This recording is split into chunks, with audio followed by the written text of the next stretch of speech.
Hey y'all, I hope the end of your semester is going well. I decided to do my research video on jazz dance on a more broad topic and kind of elaborate through Gene Kelly. So jazz dance, in my mind, is best defined as an amalgamation of America's cultural and ethnic development over the past century or so. It pulls from multiple different forms of dance throughout history, way before the last century, but it's kind of come together over the past century.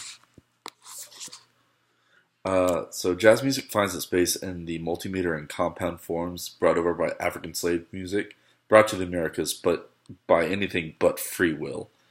The intermingling of African and American dance styles, like low bent knees, combined with the more regal and fun nature that American dance can have, kind of brought together this new form that others could really show what they wanted through their own art.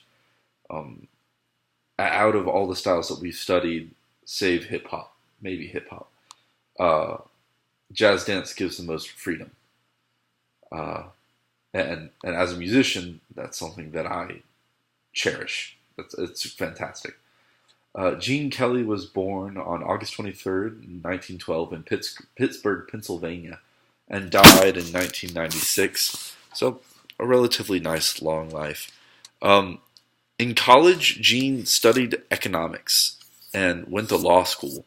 Had been dancing since he was about 14 years old and found it as a way to meet girls, which was fine, I guess.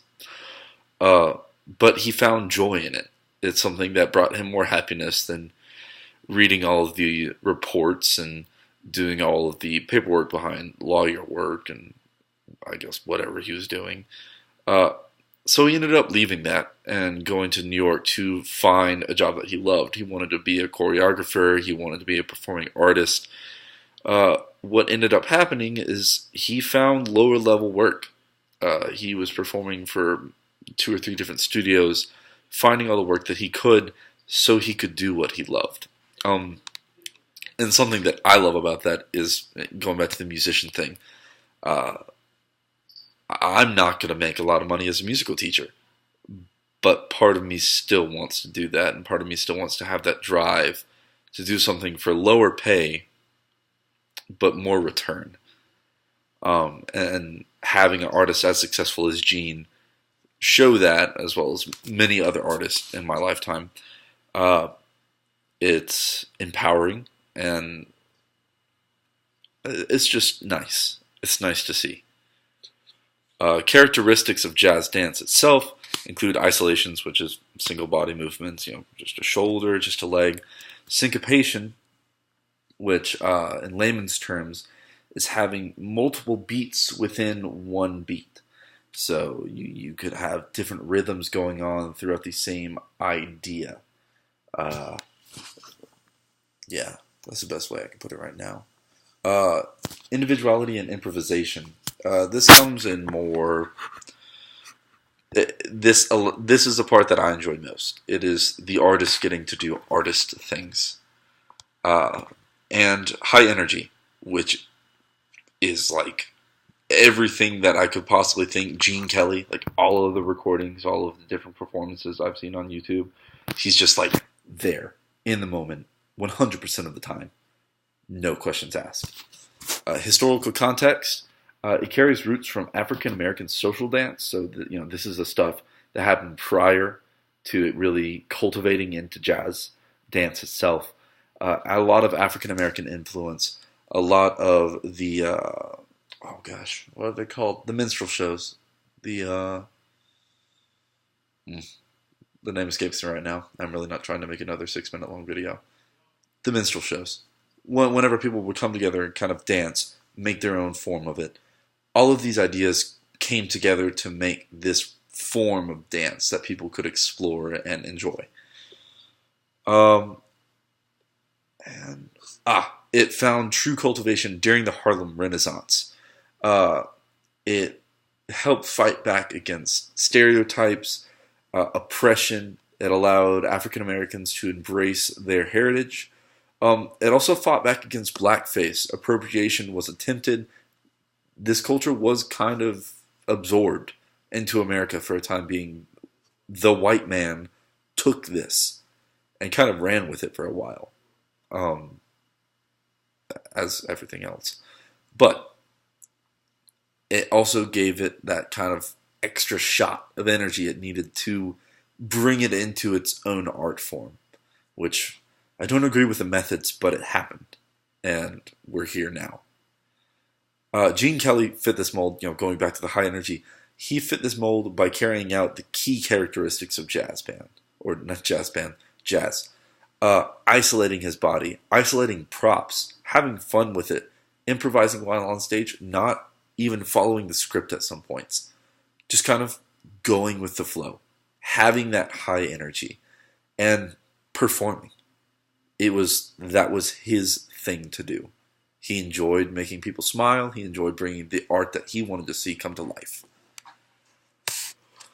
And I chose this topic because the high energy, the fact that I enjoyed watching Gene Kelly dance. Like whenever we got the assignment to watch him doing the Singing in the Rain bit, I'm sure I've seen that before somewhere, but it was the first recording I've seen this entire semester that really struck a chord.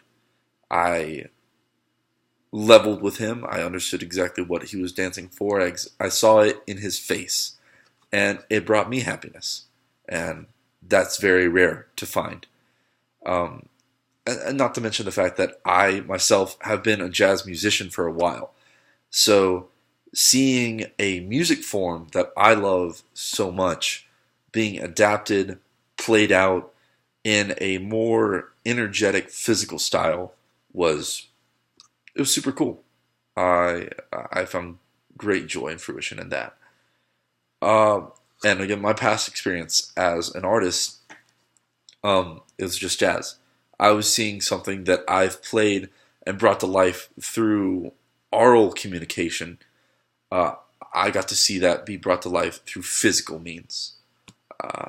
I've done shows before where there were dancers, performers, but I've never seen somebody just go onto a set and dance to music, like charts I've played since I was 12. So that affected my interest in this and my experience. In conclusion, my research led me down multiple paths that elaborated on jazz's rich cultural history and further expanded upon the freedom and joy it brought the performer.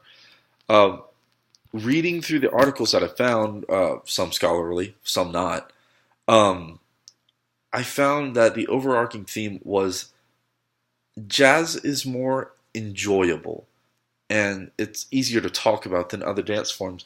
Anyone can kind of lay in on the conversation. It's not a discourse. It's not anyone trying to say, oh, that performance didn't really meet my expectation. Unless it was truly abysmal, most of the conversation is about how the artist was involved, the energy that they had, the facial expressions that they were giving.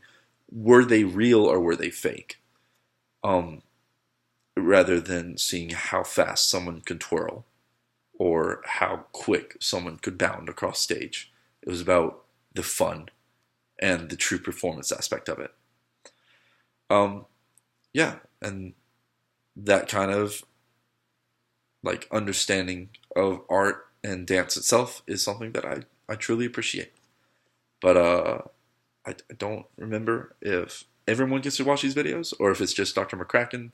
But thank you for your time.